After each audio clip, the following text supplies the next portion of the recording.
So when you walk into the vestibule of the manor house, they got these benches were carved.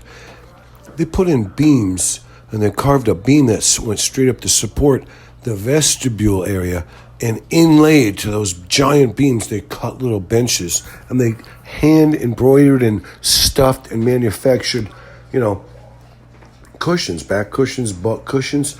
I lay underneath there in the shadows. No one even knows. Spiders don't even know to go in there. There's nothing that goes in there. Gnats or dust don't even go in there. That's how exclusive and retentive. So, but the thing is, when you're in that kind of a situation, when you're in that vestibule, you don't know what could happen. You don't know what kind of person could come and go, what kind of thing could happen. It doesn't even really matter. But what you're saying is there's a commotion. There's a commotion in the manor house, and they're going to have a little activity tonight. Now, ever since the man took over the manor house, he's more, whatever you call, ensconced. He's not outwardly, he's more inwardly. So it's not going to be a situation where there's people dropping over. But back in the day, before the man's dad died, he was the man, not the man, of course, but he was the man, first generation.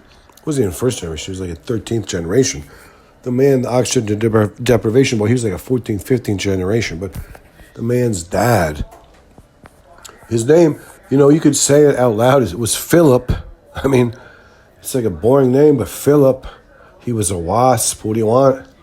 He lived all over in Pennsylvania, New York, but he was born, no one knows. It was indeterminate where he was born, but he settled in an exclusive, elitist, rich man's, whatever you call it, suburban neighborhood. I don't even know what you would call it, suburban to what? Paducah was the closest thing was Paducah. You only want to go to Paducah on a dare. You want to go over to Paducah. So they got a nice college there.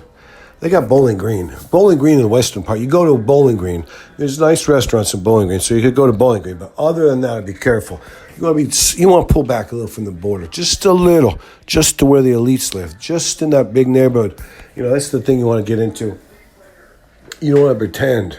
Listen, this is what I'm going to say. If you're at a place where you're scarfing down cornbread, ribs, and everything, and they break out the chicken livers and the catfish, you got to stand up. You got to say, hey, what do you think? My belly won't take that much more.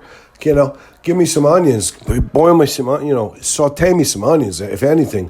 Get a little bit of starch in my belly so I can take up some room. I won't eat so much. But God bless y'all. I love you. And, it's the thing. It's the thing that it is.